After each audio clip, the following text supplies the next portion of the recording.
Myself, our house, they sold our house and they moved all the way across to British Columbia. They packed, you remember back in the 80s when they had those old vans, the retro looking vans? You're all like, no, I don't remember that. Anybody remember that? Yes. We were in one of those retro vans, we drove across 2 provinces, 700 and something miles, and we ended up at what I would call our home for the next, for the next 40 years. We still own the hotel. So the hotel at the time had a little house called Tynamara. The couple that had built the house were a Scottish Gaelic couple. And if anyone knows what Tynamara means, I would probably give you a free dinner, unless there's any Scottish people in here. But it means house by the sea. You know, appropriately named for this house over a perch looking down of the waters off of Vancouver Island. And there was 8 little log cabins, and that was kind of it. That was what we arrived to, and I remember my sister and I were like, this is home. So over the years after that, my parents kind of built the resort up, and today it's actually 192 rooms. It's one of the largest spas in Canada. We have 3 restaurants, a conference center, gift shop, pools, all the things you would think of in a resort. And when I grew up, you know, the first lesson I want to teach you about or talk about, one of the lessons I learned is around work ethic. I know that has a kind of a negative connotation now, especially with everybody talking about balance, and work ethic doesn't necessarily need to be a negative connotation. It's really about working hard, aspiring to what you want to be, being committed, all the things that you would think of that would help you grow in your career. Myself particularly, my parents came up and they beat that into us. Not figuratively, but they really kind of drove that into our minds. You know, my parents grew up actually in a very small town in Saskatchewan. Anyone have a clue where Saskatchewan is? We got one. Amazing. So Saskatchewan's like farmland, right?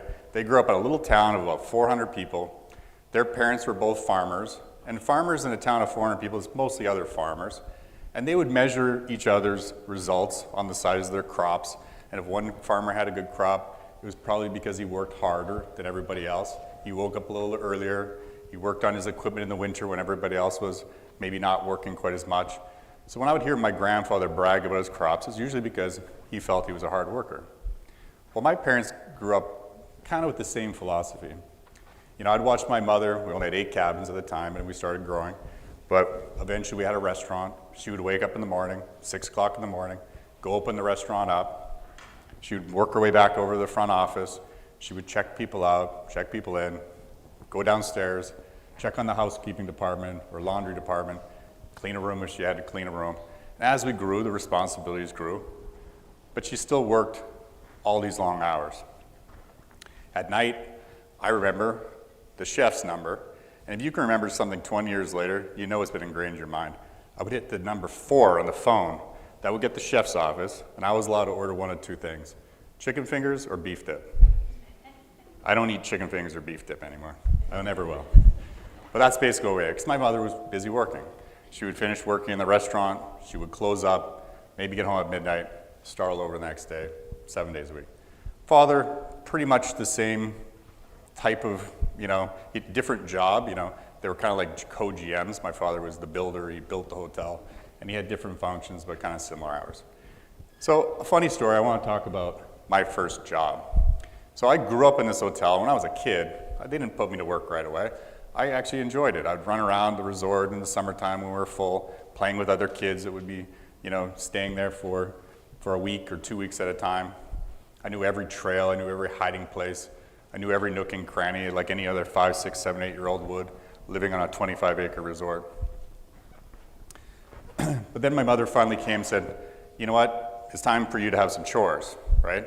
And not, you know, all my friends, maybe they had a paper route, or maybe they had some chores at home, and their parents would give them a little bit of money if they completed vacuuming the floors and things like that. But my parents wanted us to learn real-world work. So my sisters kind of got a job that they said were for sisters, and I got a job in maintenance, actually. And I don't know if I would call myself a maintenance guy. I was definitely not a maintenance guy.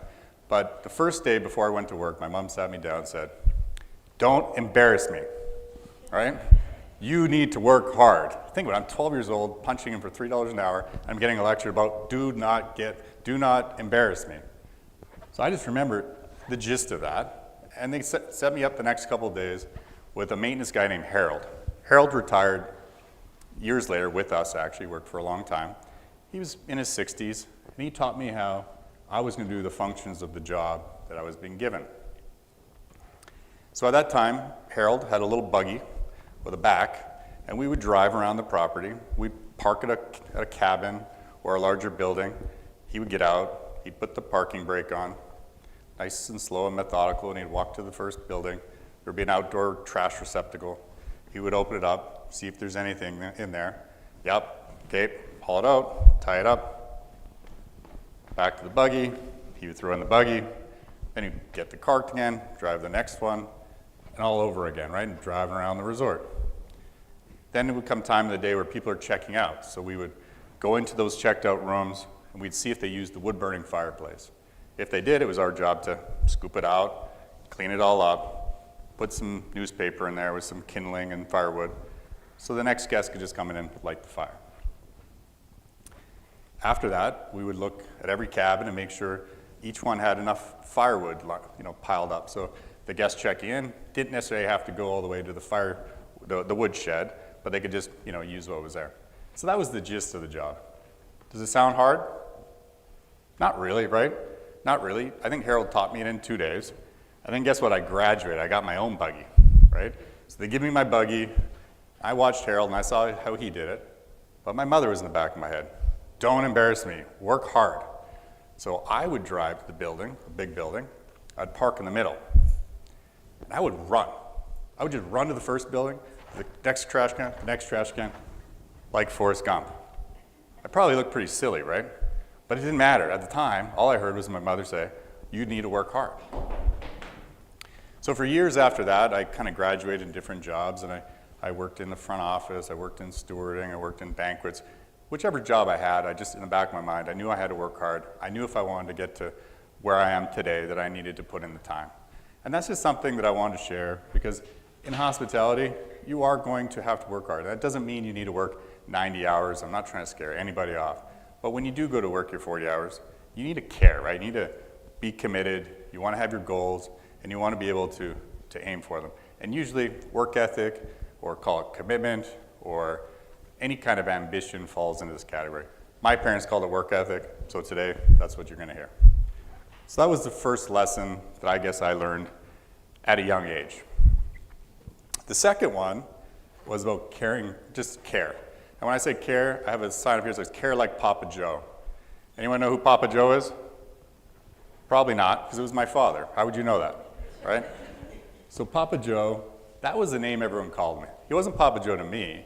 To me, he was Dad, right? And later, after years and years and years, I started calling Pops because everybody else was calling Papa Joe, and I didn't really understand why. But as I grew up, I kind of learned why. Papa Joe cared about people. He cared about the employees we had. He cared about the guests we had. And everybody, can I ask you something? How can you just show somebody you care? How do you show somebody? It's not easy, right? You just feel it, right? Now, there's things you can do and replicate, but when you can just feel when someone cares. You can feel when someone's fake. You can, right? So with Papa Joe, nobody felt he was fake. He never was. He was always truly, genuinely caring. And again, this could be a lot of different things. It's empathy, it's emotional intelligence comes into this. But with my father, he really seemed to care. And today, even though I don't run the hotel anymore, by the way, years later, even I was the guy running around like Forrest Gump, like a madman. I did end up being the general manager there, but that was many years later. Today, some of the managers have been there forever. They've been there like 20 years. We have an executive chef who opened the restaurant. I think he's been there for 35 years now.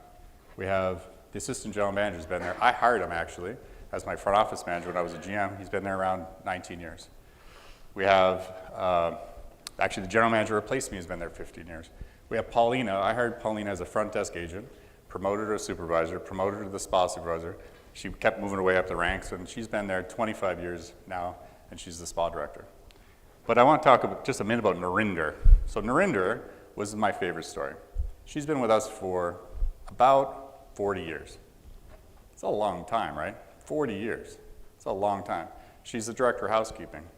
She originally flew from India to Canada for a better life, started working with us as a room attendant. It was her first job ever. By the way, she used to run as well. I don't know why, but she cared and she worked hard and she used to run a little bit. But Narinder, she started out and she started working her way up, became a supervisor, then she became a manager, and then she became the director, and she's been there forever. And I think about why Narinder has stayed there for 40 years, because she could move and maybe even make more money, but Narinder knew that we cared about her and she cared back. You know, I remember when I was very young, Narinder had been saving her money, and she was saving up to fly home to India to see her parents. She didn't quite have enough money yet. And I remember the day my father said, no, you're gonna go in January, and I've paid for your flight. Narinder was, think about it. You know, the sentiment of that, she was emotional, she cried. My father cried, actually. That's probably why they call him Papa Joe, he cared, right? Every year after that, they used to pay for her to go home.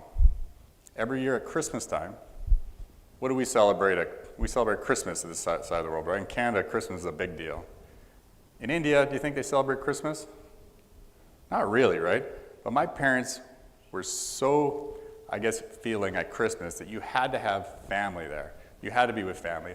And if I have an employee that has no family, they're by themselves, that can't happen. So Narinder was invited. I remember the first year she came there, she really didn't know what to do. So she brought a couple of odd presents. Year after that, she would come to our house every Christmas. She was like family. When I go home, which is not as often as I'd like, I see Narinder, there's always a big hug. So the second lesson that I want to teach, because you think about coming up through hotels, and it can seem sometimes like it's just you're making moves, you're making steps, but you need to care about people, you need to care about your guests, you need to care about your employees, and also your stakeholders and vendors. And I learned that from my father as well. I always thought he was overpaying electricians or overpaying someone to come. He said, no, pay them what they want. When you need them, they will be there. So caring is something, again, it can mean a lot of things. I use that word because it's endearing and I like it because I think of my father. But when you're working, you need to care about what you do. You need to be committed to it. Another thing that I just learned as I grew up through my career. So years later, I'll skip a few jobs and things because it could get to be 10 lessons and not 6 lessons if I make too many. But I ended up going to graduate Penn State, sitting here just like you were back in school. I then went back to my family's hotel and worked my way up to be the general manager of my mother. My mother ended up retiring. And then basically at this point in time, I knew that I wanted to learn a little bit more. I knew I wanted something else. So I ended up going to Cornell's GM's Executive Development Program. And that wasn't the change in my life, but the change in my life was who I met there. I met a guy who's probably one of my mentors now, and each of you in here will have mentors in your career, I promise you that. So when you meet Jim McManaman, that was my mentor, remember that, because they're gonna help you get to where you wanna be. And Jim met me, and I really at this point, I had some internships in college, but really most of my career was with my family's hotel, small little independent hotel. There was no fancy name on it like St. Regis or Hyatt or Marriott. So at this point, not really sure why he felt so compelled, but he must have saw some kind of talent in me, right? He saw something. So after we all left 2-3 weeks later, he was very good. He was a networker. He would just kind of pick up the phone and call me, whether it was my birthday, a special occasion, a Saturday, and just wanted to talk. So finally, he kind of talks me into coming down and visiting him at the Ritz-Carlton Sarasota. So I was at a conference. I remember I was in Las Vegas at iSpa, and I flew over to visit Jim at his property. And truthfully, my mind and my entire life completely changed at that moment. I realized the difference between a hotel and a luxury hotel. It's the first time I really truly saw what luxury was. And all those things it brings with you. I mean, I drive up into the driveway. It's a beautiful resort, beautiful, lighting up the palm trees. We didn't have palm trees in Canada. I get out there, there's a doorman with a perfect suit, perfect hat. He opens the door. Hello, Mr. Hirsch. I'm a Mr. Hirsch. Never been called Mr. Hirsch before. I was always Dant, right? So all of a sudden I'm Mr. Hirsch. I walk in the door. There's a gentleman in a suit, looking perfect with a glass of champagne. Mr. Hirsch, can I give you a glass of champagne? We didn't give glasses of champagne in Canada. Perfect check-in, get to the room, it's immaculate, everything's clean, there's orchids everywhere. Can you believe how much these people pay for orchids? We didn't put flowers in our hotel in Canada. They were too expensive. They're a waste, right? You're gonna throw them away in a week. Not at the Ritz-Carlton, they've got flowers. I go to dinner with Jim, and we go to the beach club. I remember going to the beach club, and there's this beautiful mural, and the hostess said, "Oh, can we take a picture of you together?" That was nice of her, so we took a picture. Didn't think of anything of it until later. I get back to my room, I thought somebody broke in. The lights were all dim. Somebody sprayed lavender in the room. There was a beautiful amenity put on the table, and lo and behold, there's a picture of me and Jim in front of a mural in a frame. What's going on here? How do they all know how to do this stuff? It's amazing, right? I go to the beach club the next day. I drive through the security. They find out who I am. I drive up. The door opens. The valet, of course, it's back to Mr. Hirsch. How do they know who I am? I didn't have a name tag. There was nothing that said Mr. Hirsch is coming. They just happen to know. I go into the change rooms. I get down in the pool. Every server that walked by me knew who I was, calling me Mr. Hirsch. At the end of this day, I went home, and I was just blown away with luxury, the details of luxury, how it made me feel. And I knew at some point I was going to work in a luxury hotel. But that day, I wanted to make a difference. So I went around, I saw these people with radios in Sarasota. I knew that the radios must have had something to do with them all knowing my name. So I go home, as a good general manager would, and I steal ideas. So I start buying radios up, taking them to my spa, having my therapist. We had this beautiful spa at my family's property. It's one of the largest in Canada. And guests check in, they go to the locker room, they use this grotto pool, and then they go up an elevator, which was hard to recognize people because they had to go to the elevator and there's a lounge up top. It was quite big. So I gave everybody radios and said, all right, once they check in, we see them go in the elevator, make sure you radio up and say Mr. Hirsch is coming or whatever the guest's name. And then we have a concierge who would grab you there and bring you to the lounge. And then they would write the name on. Anyone work in a restaurant? You know when you go to the host, lots of you actually. So and you host, you've got that thing that says the table, this is the name. Well, we just kind of did the same thing and said, all right, person sitting in that seat, that's Mr. Hirsch. So when the therapist would come, what used to happen, and I was blind to it, I didn't recognize it wasn't good enough. They would come into the room, there'd be a bunch of you sitting over here. Mr. Hirsch, anybody? I'm here to do your massage. Doesn't feel good, right? It feels like a dentist's office. So now, the therapist would walk up and say, Mr. Hirsch, how are you? I'll be your therapist today. I'm Dan, if you'd like to come with me. So I started to implement little luxury things, right? But it was not going to be easy. The Ritz-Carlton Sarasota was luxury. My family's hotel was upscale nice. So then the phone rings and Jim calls me. Jim McManaman, same mentor. And he says, look, I've been courting you for a while now. You probably can feel it. But I really think you have something. I believe you have the talent to work in Ritz-Carlton. But it's not easy. We only hire the top 1% because it's not easy to work in luxury. So what I'd like to know is, if you're willing to, I'm not promising you anything, I like you, but I can't hire you because I like you. I have to know that you're Ritz-Carlton material. So the first thing I'd like you to do is take a talent assessment. Yes, we pay about $1,000 per interview for someone to be interviewed for an executive committee member with Ritz-Carlton. It's a lot of money, right, for an interview. Think about it. If they say no, they just wasted $1,000. Do you think they cared about selecting the right people? Right? Obviously, they did. They wanted the right talent. And what was described to me is you can have the talent. If you don't have the talent, I should say, doesn't matter how much you try, you'll never be a really great leader. So it was a lot of pressure. I remember sitting there to myself at this point, and by the way, my parents kind of knew that I was ready to do something else. I wasn't leaving them. They knew that I aspired for something a little more at this time. So I was a little nervous inside. I took the assessment. It's a 3-hour assessment, and at the end it's recorded, and psychologists come back and grade it. Intimidating, right?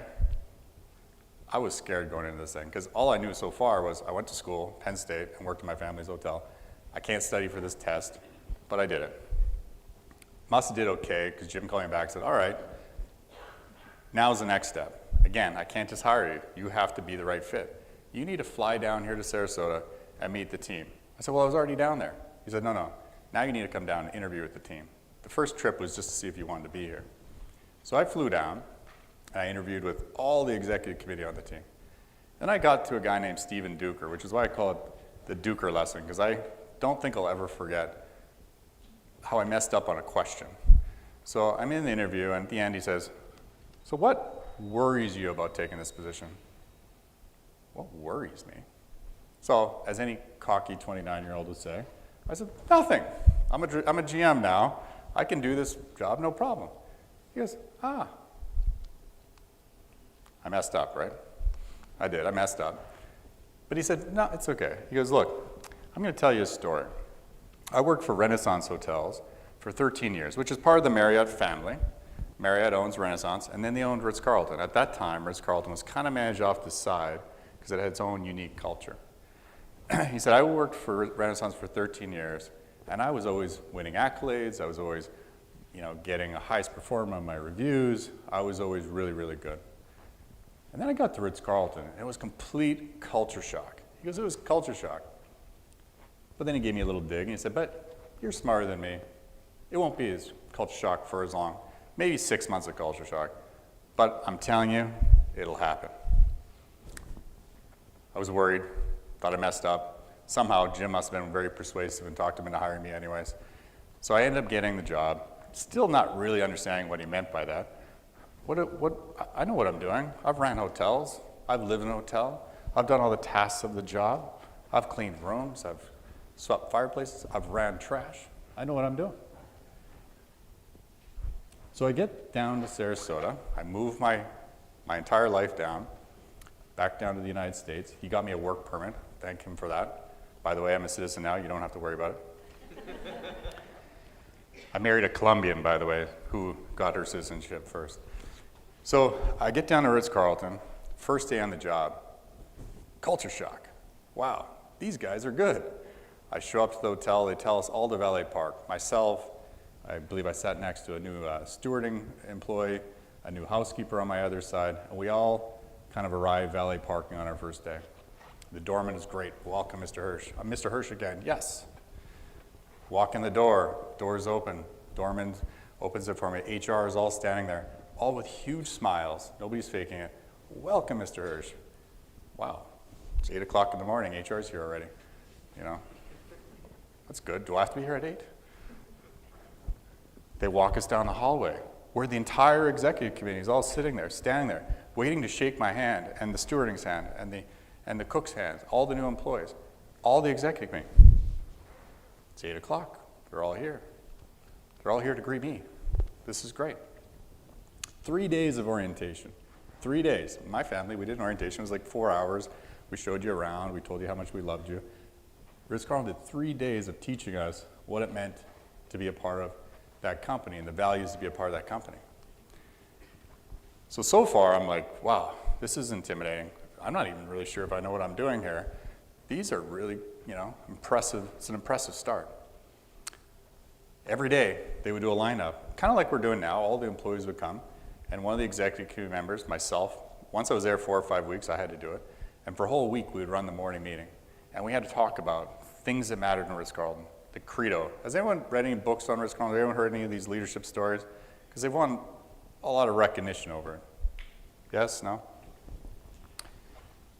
So they had something called a credo card. Anyone heard of the credo card? You would pull it out, and there was a whole, some verbiage around what it meant to be an employee. They had a motto. They had an employee promise. They had service values. They had all these things that most hotels would write on a mission statement, put it on a wall, and never use again, right? But what was interesting is everybody really seemed to care about it. They called it drinking the Kool-Aid. Once you were there for a few months, 6 months, Stephen Duker said a year, you would start to really get it. You would start to understand it. Employees would come that morning lineup, and you would say, Eduardo, do you have anything to say? He would say, absolutely, sir. I do have something to say. Not today, right? Everybody was really good. And they measured everything. They would measure every guest that would check in the hotel. In the morning meeting, they would go through and say, this is Mr. Hershey's coming, or this is Mr. Smith. They've been here 3 times. They like chocolate. The last time they came with a dog. The dog's name was Pookie. So get a little biscuit for Pookie when he comes. It was amazing. All this information and intelligence they had from all their stays in Ritz-Carlton was all shared. And you were supposed to use it. In orientation on the first day, they taught us how to write a preference. They would give us all these little pads we'd carry around. Today, you guys wouldn't do that. You'd do it on your phone or something, right? But back then, we had a pad, and we write something about them. So they'd ask us to fill out this form and say, what's your favorite color? What's your favorite drink? What's your favorite this? And at lunch that day, our whole new orientation came to lunch, and all of our favorite drinks were around the table. I don't know how they found a Yoo-hoo, but they found my Yoo-hoo. They must have ran to 3 stores to find a Yoo-hoo. All these little details, I was just, first of all, culture shocked, but at the same time, I knew I loved to be there. They measured absolutely everything. Guest engagement scores. Every hotel, we'd all wait around a computer waiting for the Gallup scores to come out because it was very competitive. And your hotel, if you were in the top for that month, there'd be 5 or 6 hotels all highlighted in green. Green is go, right? Green is good. The next 20 hotels are yellow. Yellow, not so good, right? Now there's pressure because you're not the best yet. The next 5 or 6 hotels were colored in what? Any guess? Red, right? Red, not so good red. If you were in red, you felt shame. You wanted to get out of red. So, and you did as a team. This is your team all did it together. We had quality improvement teams. You would meet to talk about everything that you needed to do to make employees happier, to make guests happier, to make more money for the owner. So I came out of that experience after coming from Tanamera, my family's hotel. I thought I was, I thought what was my A game was really my C+ game. But now I'm amongst peers. They all care. They all have the talent because they all took this talent test. And they all have learned the knowledge and the skills to do the job. And then you put them in an environment where you're fostering Kool-Aid, right? Fostering this really great environment of employee culture. And really anything is possible. So I learned at this point in my career, so far I've learned work hard and you'll get to what you want to do, care about people, and then I found out the culture power. If you go to a hotel like this, anything is possible if you can create a culture this strong. So that's the third thing on my list. That was a long one, not only that long, okay? So the next thing, so this is around 2008, 2009. Anyone remember when what happened around that time? Housing crisis, financial implosion. Sitting through that was not fun. If you were a leader at that time, it was not fun. Trying to cut costs, all these things that you do for the guests. Now, do we take some flowers out? There's no revenues. The company's panicking. Marriott itself started looking at Ritz-Carlton over here saying, you know what, we can cut some costs on the corporate level to make us more profitable. Ritz-Carlton, what's this credo thing you have? What does it matter? So at that time, I get married. I'm 30, and I get a call for another role, and it was in Hawaii. Anyone been to Hawaii? Doesn't it sound great to move to Hawaii? That's what I was thinking at the time. So I loved Ritz-Carlton. I loved the company. But there were some things that gave me an excuse to, maybe the grass is greener over here. Let me try something else. So I get in a plane with my wife. We fly to Hawaii. And I learned how important it is to be a talent magnet. Up till now, in my small town in Canada, the employees stayed forever, so there wasn't a lot of turnover. Ritz-Carlton, if a manager left, usually no one came from the outside. It was another Ritz-Carlton person being promoted or from other hotels. So the positions kind of filled themselves. Ritz-Carlton was a talent magnet back then. I didn't have to be. So then I get to Hawaii. Anyone know the brand St. Regis? It's a great brand, luxury brand. I got Elias, right? He's giving me the thumbs up. So I get to Hawaii to work for the St. Regis Principal, beautiful hotel. It had just reopened. Hotel openings are tough, okay? They're tough. If you don't have everything together, they're difficult because you're teaching everybody the processes and procedures. Well, they didn't do it very well. And in the opening, within 2 weeks, the director of rooms, the director of housekeeping, the director of front office, and rooms division, they all quit. That's tough, right? Now, who's leading everybody else, right? There was all these open positions. So I get there, and there's problems everywhere. And at this point, I'm pretty confident coming from Ritz-Carlton because my hotel won 2 years in a row, best employee engagement scores in the whole company, best guest engagement scores. So I'm walking around thinking I'm pretty good. But I also got there and realized I'm by myself. And if you're by yourself, you can't do anything, right? It's super important to be able to surround yourself with people that are as good as you And I knew I had to also create some of that culture that I learned from Ritz-Carlton. So I kind of thought I knew the answer to the test, bring all the things I learned from Ritz-Carlton and bring it there, but you can't do it on your own. So you got to start kind of recruiting. You got to start finding people to come help you. I was not the GM. I started as the director of rooms, and I got promoted to the hotel manager about a year later. But when I first started, the GM pulls me into the office and says, all right, what do you think's going wrong here? There's too many problems every day. I can't see all this stuff on the report. Do you think we should just start writing everybody up? Ouch, write everybody up. Think that would have been a good idea? No, of course not. The employees, what are we going to write them up for? For not knowing the game plan? We didn't give them the game plan, right? There's no managers around to give them the game plan. So I start picking up the phone, calling the people that I trust. You know, I hired this guy, Jose Chavez, that I met when I opened the Ritz-Carlton Charlotte. I hired Luis Casado from the Ritz-Carlton in New Orleans. Two of my managers from Sarasota, Alfredo Tabano is my laundry manager, and another guy for housekeeping. I started picking up all the talent. And very quickly, guess what started happening? Things started getting better, right? Now, it was tough. It was tough. Opening a hotel is not easy, especially coming in after when the processes aren't in place, there's no SOPs, the employees don't really know what to do. But one of the things I said to the GM at the time is we need to focus on recognition and culture. So we started doing sessions kind of like this, where we'd get everybody in the room, and we'd start thanking them and recognizing them. You know, we would, every time someone would come up on TripAdvisor, we would call them out and say, Elias, you just got on TripAdvisor, and I want to call this out. Great job, thank you. We can't teach you how to engage a guest. We can teach you the functions of the job, but we can't teach you how to go out of your way to do something really memorable and really magical. So we started doing that. Every month we get up on a stage like this, and we had this big, Jose was very creative. He created this big 6-foot check for $500 and we'd give it out. So all over the next 6 months or 12 months, we just started recognizing employees and then silently on the side doing all the hard work, writing SOPs, training, doing quality improvement teams, getting the training manager to walk around and give all the training materials that we knew that we needed to have to be successful. And over time, we started inching up and inching up and inching up and doing a little better. By the end of the second year, we went from last place in was when you feel shame, right? You feel shame when you're at last place. We went to #1 in guest engagement. And it was really the employees that we brought in, the leaders we brought in, that helped lift the culture. So culture and talent, to me, are something I will never overestimate. You won't always go to a hotel like the Ritz-Carlton Sarasota where the culture is perfect. Sometimes you go and you get there and you realize that, oh, it's not perfect and nobody's going to do it for me. I need to start to do this, right? So I've worked in brands since then, St. Regis. I've opened a hotel in Miami called Fina. Both those two properties got Forbes 5 stars. One was a brand and one was independent. It's always a little harder to do it independent because you have to start from scratch. And if you're not a talent magnet, if people don't want to come work for you, you're going to be by yourself. You're going to be doing it on your own. The day that it was announced that I was going from Princeville to Belle Harbor, I didn't actually ask for the job. The company came to me and said, great job, you're moving.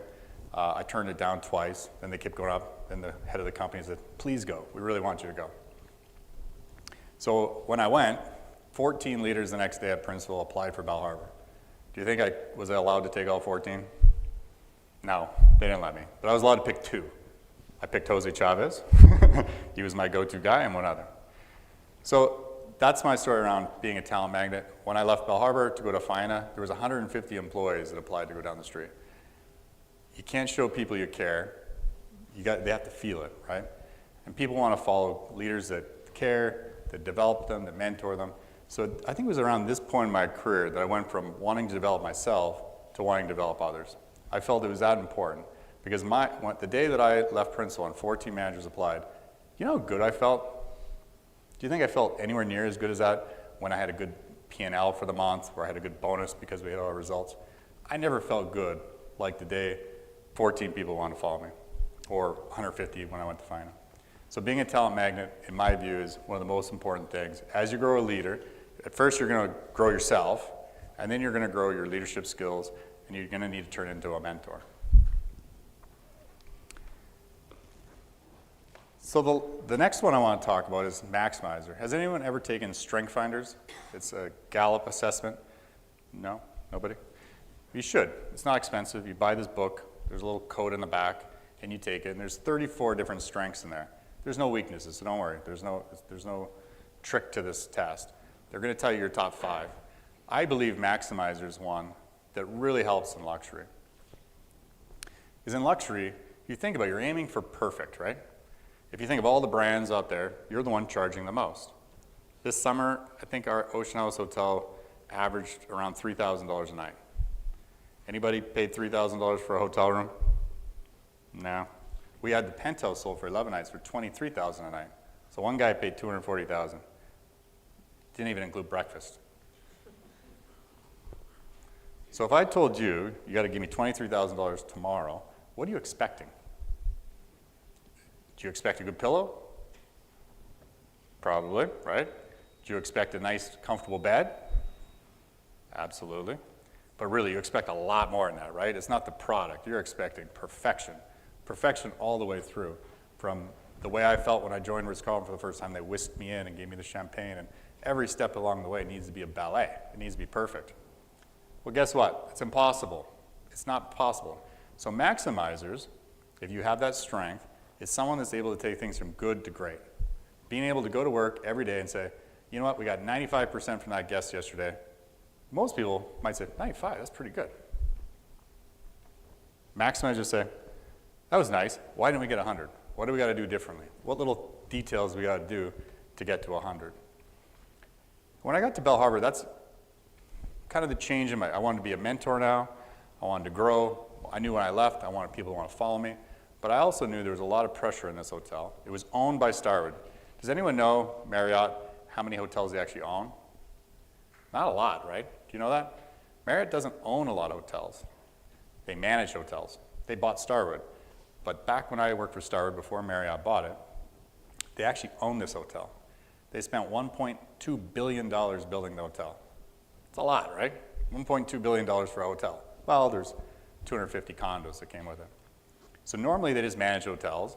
It would take them to sign 300 more hotels just to get the money to pay for that hotel. So they were really worried that most people had put a deposit down on their condo during the recessionary times, right? And what happened to home values after that? They started going down, right? So if you put your $5 million condo and you put $1 million down, if it's worth $5 million but now it's worth $4 million, what might some people do? Might walk away, right? They were worried about that. They didn't want that to happen. So they kind of direct placed key individuals, myself included, and said to us, you can't screw up. We screw up too many openings. St. Louis Principal screwed up, San Francisco we screwed up. You can't screw up, because if you screw up and people walk away from their deposits, so there was a ton of pressure. So going to that hotel opening, before now, I'd opened a hotel in Ritz-Carlton for 10 days, but I was just there as a trainer. I came into principal afterwards and saw how bad it ran when a hotel didn't open well. I didn't want that to happen. So what do you think I did? I went back into my toolkit, right? I got to be a talent magnet. We got to find really good managers. We got to create a great culture, but it's more than that. We got to have a plan. We got to have training manuals. We got to have SOPs. And I hired a bunch of Maximizers. So we all sat around tables every day, 4 months to opening, and figured out what do we have to do to get to perfection. And the problem is someone doesn't have Maximizer in them, and they come to work every day, and you're telling them 95% is not good enough. What starts to happen? It starts to affect their morale, right? You're telling me I'm not good enough. No, that's not it. It's just perfection is the goal. We're still down here. So if I lower the standard to here, we're not going to get to here. So we hired a bunch of Maximizers, really good managers. About 50% of my time I think I spent on recruitment. I interviewed every single employee that we hired in that hotel, down to a steward. I gave them every single employee some of my time. And the rest of the time, all I did is spend time preparing.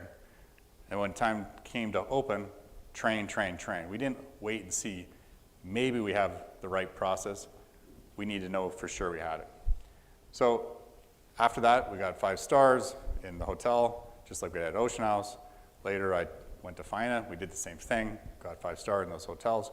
I just always go back to having to find the right people, and it has not been done for you. You got to be a talent magnet, which means you have to be good with people, because people have to want to work for you. Have you ever heard people don't follow a good leader? or people leave a leader and not a company. That's true, right? It is really true. If you're not a good leader, no one's going to follow you. If you don't care, no one's going to follow you.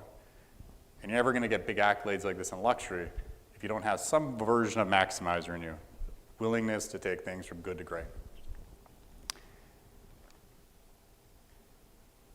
So the last thing I want to talk about is about EQ versus IQ. Everything I've talked up to about right now, all 5 other lessons that I've learned, really are EQ. Does anyone know what EQ is? Anybody? Throw out there. EQ is emotional intelligence, right? What's IQ? Everyone knows IQ. Right? It's how smart you are, right? Intelligence. Now the irony of this picture, I loved it when I found it, is Einstein is known for what? IQ. But him sticking his tongue out like this, it's actually EQ, right? He's more relatable. No one thinks of Einstein sticking out his tongue. EQ, there's so many traits here, they all fall back, really, to some form of social skill. And if I went back in time, and my sister's a doctor, by the way. My sister needs EQ or IQ. She needs both, right? But she really needs IQ, because you've got to study for the test. If you go to a doctor, and you're being assessed, and you don't know, and they don't know what they're looking for, you're not feeling very comfortable, right? So a doctor needs IQ. If I was a spaceship engineer, EQ or IQ? IQ, absolutely IQ. I'm not saying hoteliers don't need to be smart. Absolutely, that's great. But EQ is the secret sauce. And if anything from today you go back and look up, there's articles and books written by Daniel Goleman. When I came across his article the first time, I don't know if you ever do that, you research something, something comes up, 6 lessons to being a great hotelier. Oh, let me read that. His or 5 lessons or whatever on EQ. And I read through it. I ended up, after reading a page, I wanted to reread it. I got my highlighter out, actually it wasn't a highlighter, I got my pen, I started underlining things I like. Before you know it, what have I underlined? I've underlined the whole thing. I'm like, wow, I just figured it out. It's all about EQ. That's what you need. What did I do? I scanned it, sent it all to all my leaders and said, let's talk about this. I want you guys to come and talk to me about EQ and where you think we go right and where we go wrong. And EQ is something that allows strong leaders to get through very difficult situations. I used to manage an island. I was telling Marlo and a couple of the others here about it earlier. I used to run an island in Turks and Caicos. And we got hit by 2 Category 5 hurricanes, 5 hurricanes back to back. That was tough, right? It required a lot of leadership to get through it. But if you allow me, I'm not going to tell that story. I'm going to tell you another story about last summer at Ocean House here in Rhode Island. But it's a secret. Wait, are we videotaping this? Videotaping shows my age, right? We're probably not really videotaping, we're recording it. But anyways, I'll tell you anyways. So last summer, I joined in June. We were 100% sold out all summer. Short-staffed. Anybody hear about a great resignation or silent quit? Just there's not enough people there. So we didn't have enough people. Westerly, where we are, we bring in a lot of international students. Visas are being difficult to get. So we get there, and that's not the hard part. I'm not even going to get to it. We shortened hours. We did what we can to make it easier on the staff. I didn't want the staff to be run over, so maybe we closed one restaurant. We figured out how to make it the workload lighter. And then in August, around the middle of August, I get a phone call. And my IT manager says to me, I'm so sorry to call you. It's 11 o'clock at night. It's okay, no problem. She goes, we have an emergency. Anybody think of what the emergency might be? I mean, I've had lots of them. There's a drunk guest. There's a pipe blew out. The power's out. Domestic dispute. A prince wants a pigeon delivered for room service. I've had that. No, I've had that. The falcons, they bring the falcons, and falcons eat pigeon. You got to bring them a pigeon. None of those. It wasn't that. She goes, we've been hacked. What do you mean we've been hacked? What do you mean by that? She said, we've been hacked. The computers are down. Everything's down. I said, what are you talking about? Like, how do you even know this? She goes, because I'm looking in the server and there's a little bubble that pops up that says, you've been ransomwared, and if you would like any of your information back, you need to pay us $3 million. Wow, I got a good reaction on that one. It's true. I felt like I was like 007 Bond. I was negotiating with terrorists. They took all of our information. We're 100% occupied. Every day we have check-ins. Anyone that show up at the airport and they say, sorry, our computer's down, but let me figure it out. I'll put you on one of the planes. Would you get on the plane? Probably not, right? We had no computers, no POS terminals. You guys worked in the restaurants. The thing that you plug in, it goes to the kitchen, they pull up the chit, they know what to cook. We didn't have that. We went back to old school, writing out checks. The guest checking in, I saw Hunter around here. Hunter worked at our front office. He's got a screen that he got to use this summer. Last summer, if he would have been there, he didn't get to use the screen. Well, he did. We got lucky. We found a 30-day arrival report that we printed with our emergency reports. So we cut it all up every day into a little tape chart, like I did when I was 14, before computers existed. And we would check in everybody for the next 10 days or so.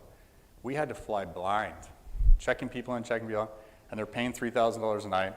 Somebody told me today a hostess has got to be the worst job because everyone yells at you. Hunter, pressure cooker, front desk, Ocean House, they're paying $3,000 a night. So it was difficult, incredibly difficult. If the story ended there, it wouldn't be fun, right? 2021, we were coming out of, everyone started getting vaccinated, right? Not everyone did yet. So computers are down, 100% arrivals, restaurants are all full. Few employees start getting COVID. 28 to be exact. 28, all in staff housing. We're already short-staffed, right? It's not done. On Thursday, 100% of our guests check out. If anybody works in a hotel, 100% of your guests check out in one day, and 100% check in. It's a tough day, right? We had a buyout wedding. They were going to spend millions of dollars on a wedding. By the way, we still don't have our computers back. So we did it. The team did it. Sunday, 100% of the guests check out. Everyone remember the hurricane that year? Coming toward us? So Saturday night, the bride comes and says, you can't stop my tent from going up. There's a hurricane coming. Basically, it slowed down, so we did the wedding in the tent, timed it perfectly, got them all to come in the ballroom, dropped the tent, hurricane comes through the next day. Hurricane, power goes out. That's okay, we have a generator, no problem. Fire department comes, we get everything turned back on. 3 hours later, power goes out. Generator's dead. Can't figure out how to turn it on. How do you feed everybody?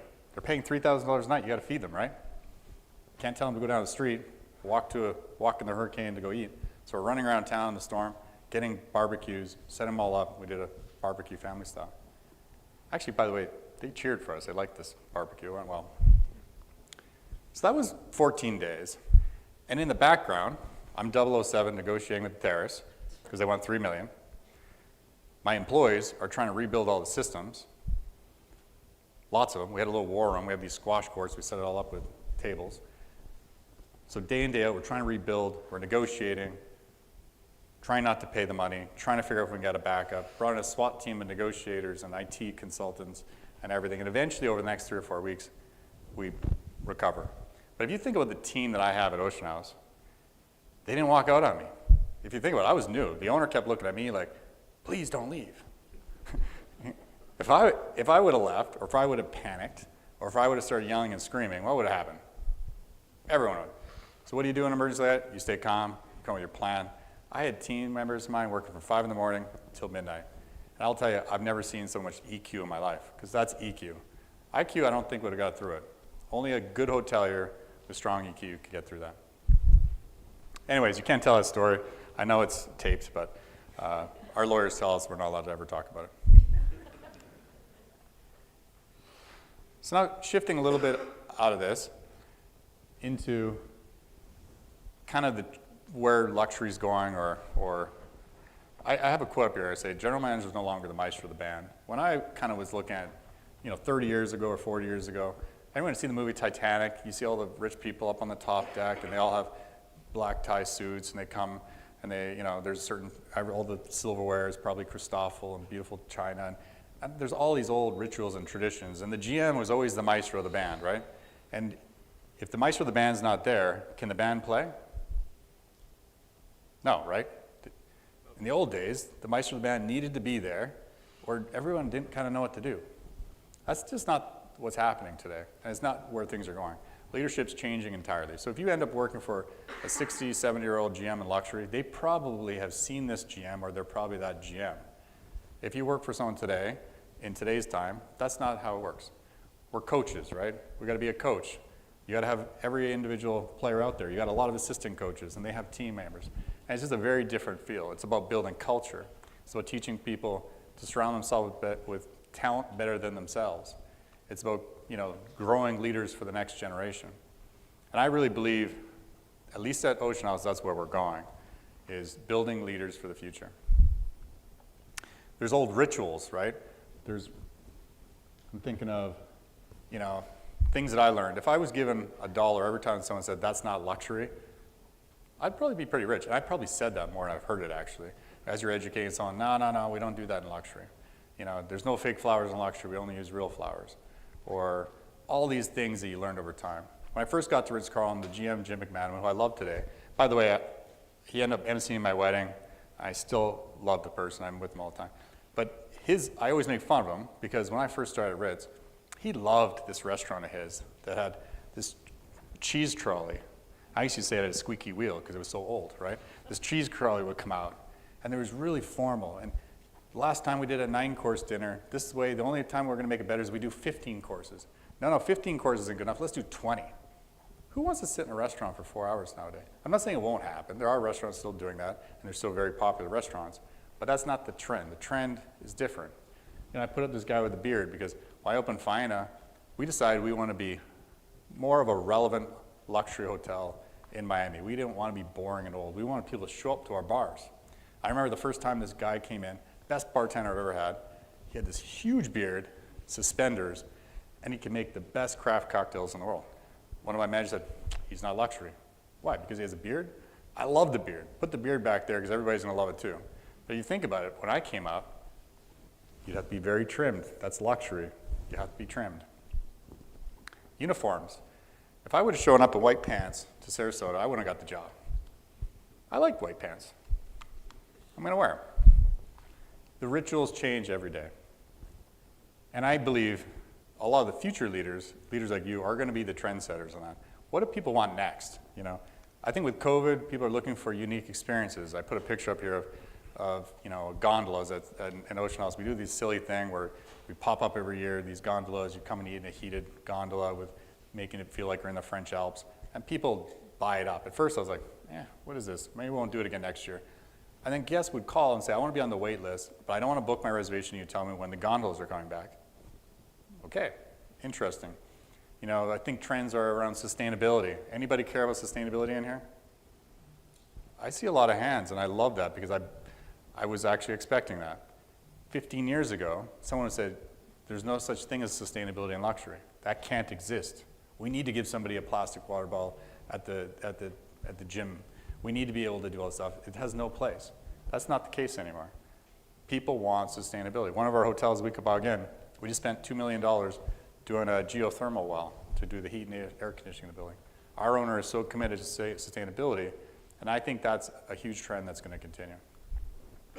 Wellness is a huge trend. Specifically after COVID, I think it's even highlighted it more. I believe that's going to happen. Now, if you ask me what the trend is in 20 or 30 years, I would turn around and say, you tell me. You're the one that's going to set it, right?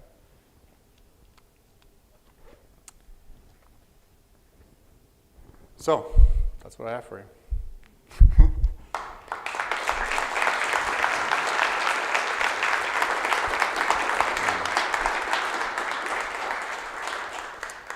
So I think I left enough time for questions.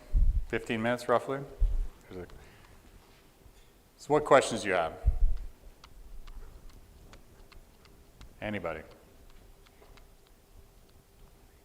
Anybody know exactly where they're going to be in 20 years from now? You want to give your life's plan? Could you please introduce yourself, name, major, and where you're from?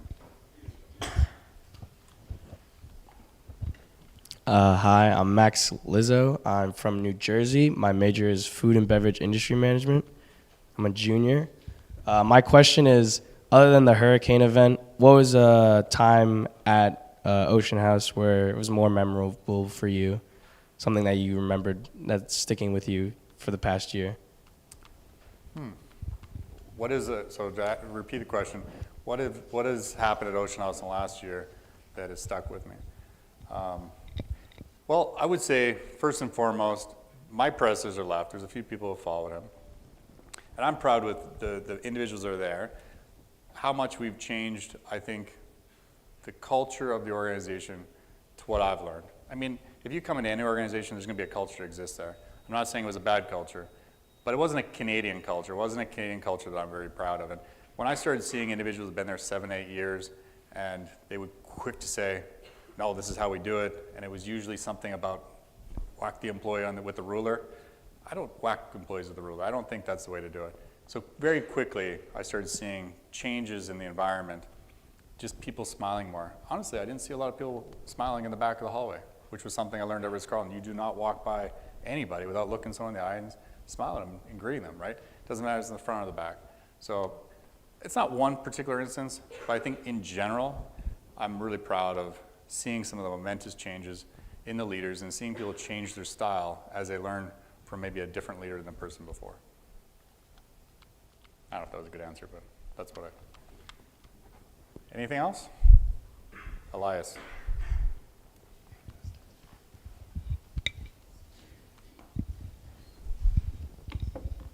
Well, I don't need a mic, but it's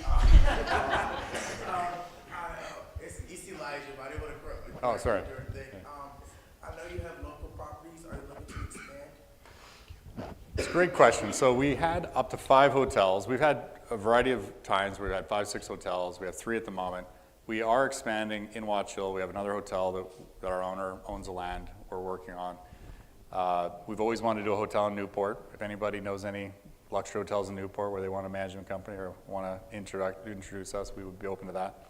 And there's one other company, there's another hotel in Connecticut near the Mayflower that we've had a signed LOI, letter of intent, for a long time, and they've finally got their development rights. So we could potentially be slowly growing. But our goal is not necessarily to be 10 hotels. We want to be in this luxury market. We want to do everything kind of high end.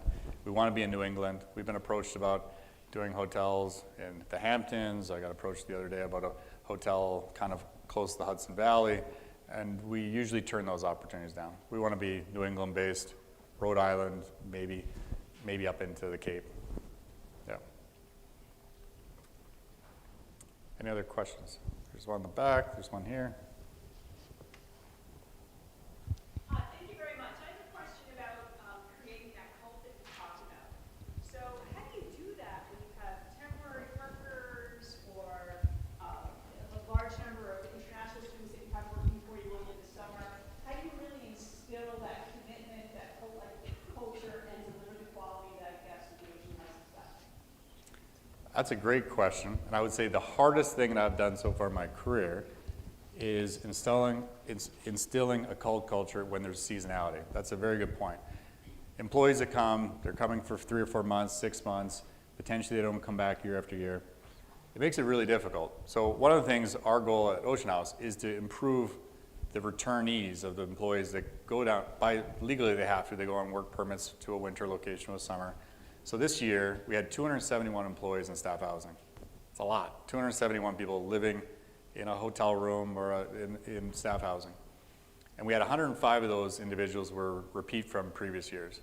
My goal is to get that to like 200. How do we get it to the point where it's the same people come back every year because they want to come back? You know, first thing I saw at Ocean House, or one of the first things I saw was, I wasn't really proud of the staff housing we had. And the owner really didn't know. My predecessor kind of, I don't know, kept him a little out of the loop. So I took him on a tour of staff housing, and I wanted to show him where our employees slept. I said, this year, so I bought, I think, 15 apartments. I rented 5 more because there's too many people to a room. There still is. We're still not where we want to be. I leased another motel, and I bought everybody a new bed, new pillows, new sheets, new everything. They were on these like prison beds before. So it's a small thing. I needed to show I cared, right? I wanted my employees to know that even though that cost a small fortune, we spent millions of dollars on staff housing that have been neglected for years. I needed to show that I care. I needed to show that I want them to come back. We raised pay rates, did some staff parties. I will tell you, we're not there yet. I wish I had the Ritz-Carlton culture today at Ocean House that I want, but I promise you one thing, it's coming. So my name's Thomas Keogh. I was wondering, where's the most interesting place that work has taken you, and like, what was the culture change in coming from Canada to there? So one of the most interesting properties I've worked at is in Turks and Caicos, probably. I ran a private island, so it was very complicated. We had a hotel, we had 20 homes owned by, I was just talking about earlier with some of the students, owned by Bruce Willis, Donna Karen, Christy Brinkley, Keith Richards. Talk about a dynamic for New Year's Eve. Keith Richards with, Bruce Willis.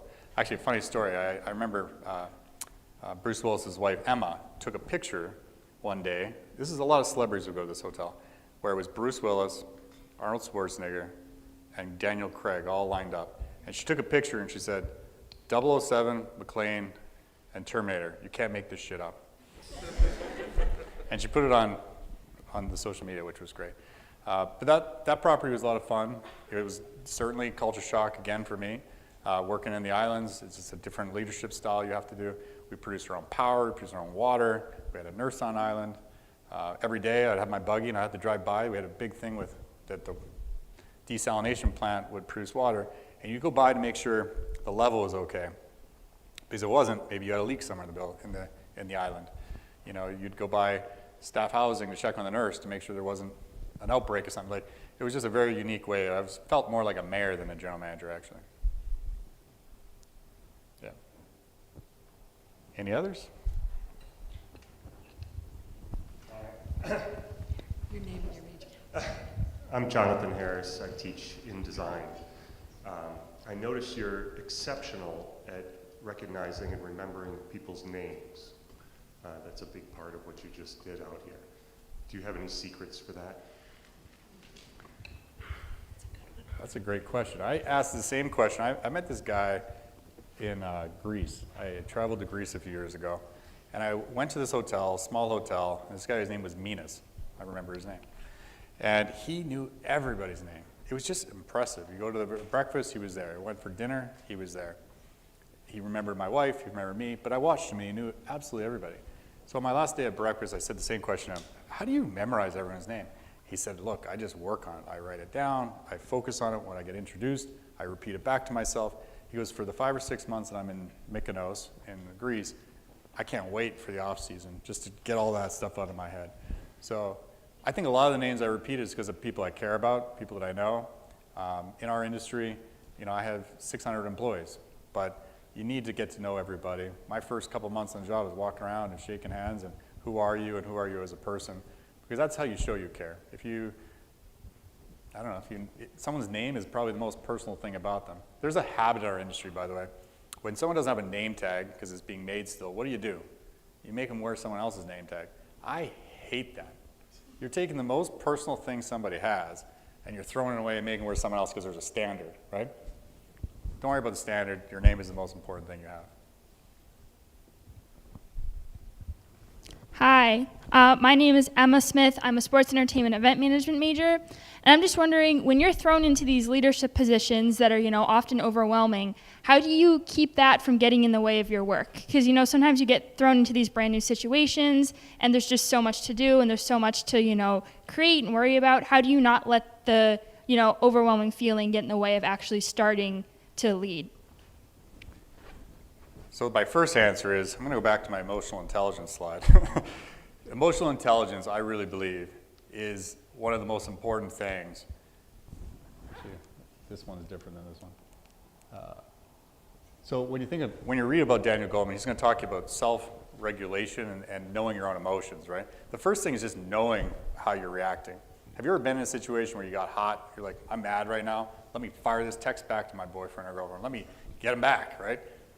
That's knowing your emotions. Controlling that text message back is self-regulation, right? Is if you're in a bad moment, how do you control your emotions? And maybe even turn around and use it for a good purpose. That happens more often than you might think. So every time I've gone, my team and Eduardo's followed a few properties I've led afterwards. He's a training director for many luxury hotels. Usually people don't know when I'm upset. They never think I am upset. I might be inside, but I'm never going to let you know it. And I think that's just key. When you're working, you're always going to remember you're going home. Nothing's going to happen today that's going to destroy your life. I don't care how bad things get.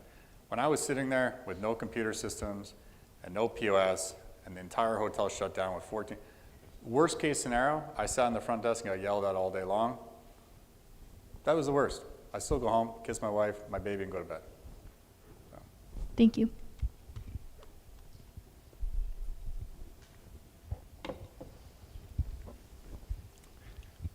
Anyone else? Oh, Hi, I'm Grace Miles. I'm from New Jersey. I'm a freshman, and my major is food and beverage management. If you could look at yourself when you're little and shake it back and forth and tell me something, what would you say? if I could shake who? Yourself. Oh, myself. So the question for anybody is, if I could shake myself, what would I correct? Is that essentially what you're saying? Yeah, well, what piece of advice would you tell me? To my advice to myself? It's a really good question. These are tricky ones. You guys are smart. I would probably say for today, do what you know you need to do. At sometimes I think I have, at this point in time at Ocean House, I figured out early that I need to stabilize the work environment, stabilize the management positions, start to build a culture. But I waited too long in certain cases. I was waiting for my director of HR to come help me with something. I was waiting for my certain new manager to come help. And I think if I was to second guess myself last year, act faster at what you know you need to do. Anything else? So, hi, my name is but it's Reed, I'm an alumni. I'm wondering what it looks like when, you're obviously the upper echelon of hospitality, and it gets a little pricey. What does a teachable moment look like when the consequences sometimes $1,000 room bill? What is the teachable moment? If there's a guest of $1,000, we need to give them money back. One thing I learned in Ritz-Carlton is about empowerment. And that's something that when I got to Ocean House, I don't really think was there enough. In Ritz-Carlton, they used to say that you had the empowerment, any employee, any room attendant, any person, to fix a problem up to $2,000. Now, truthfully, I didn't see that happen all that much because use your right judgment, teach to fair fix. But if an employee takes the initiative and solves a guest problem, I would rather that at $1,000, even if they gave them all the money back, than not do enough. To let the person leave the building not satisfied and probably tell a lot of people. There's another book, if anyone's taking notes, there's a book called A Complaint is a Gift. And in this book, the statistic is 1 out of 26 people will give you the courtesy of complaining when they have a problem. What do the other 25 people do? They don't tell you. They walk away, they tell everybody, and they never come back. So for us, or the hotels I've led, we tried to teach our employees and our managers to take decisions, and if you make the wrong one, we'll talk about it afterwards. I would rather tell you, you know what, you didn't need to give the whole $1,000 back, or quite frankly, we had a guest staying in our hotel this summer for $23,000 a night, and he had an AC problem. We did everything we could to not give this guy money back by solving the problem, right? We flew in techs, and we went up there, and we offered to put in window units, and we did everything we can, because at $23,000 a night, you can use a lot of money to solve a problem versus just giving it back. But by far, solve the problem and learn from it next. There's a term called fair fix. Fix the issue. If the person doesn't like their coffee because it's cold, fix that problem, and then do a little bit something more. You don't give them $1,000 room for that, right? Fix the problem fairly. Anything else? I saw a couple more. We have 2 minutes, I think, right here. Hi, my name is Earl. I'm a freshman, and my major is food and beverage management. So, in your entire life, has there been any book that stands out most out of all the books you've read? Yeah, absolutely. A Complaint is a Gift is one of them. I actually saw the author in a presentation once, which I thought was absolutely phenomenal. Anything on Daniel Goleman on emotional intelligence are things that I absolutely love. Stephen Covey's 7 Habits of Highly Effective People would be probably my third. Anything else?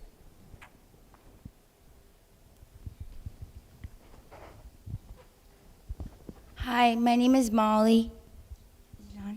Hi, my name is Molly. I'm a hospitality management major. I'm a senior and I'm from East Greenwich, Rhode Island. What do you think is the most effective leadership style, and what type of leader do you think you are? So there's a style of leadership that I aspire toward, and that's what I hope I'm doing. It's called servant style leadership. It's about the idea that the employees and your people around you are the client. So my job is to serve my managers, and their job is to serve their employees who serve the guests. Servant style leadership is something that I aspire for. I don't know if it's my style entirely, all the time, but it's the one that if I could, and I can motivate myself to do it every day, it's the one that I feel the most rewarding. Okay.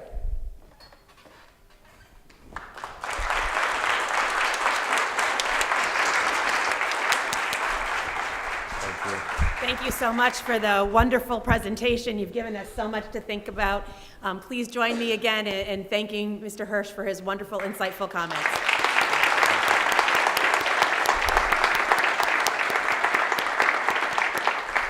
I know many of you will have other places you need to go, but we do have a few minutes in between, and thank you for joining us for this initial session for our wonderful Hospitality Summit today. Thank you.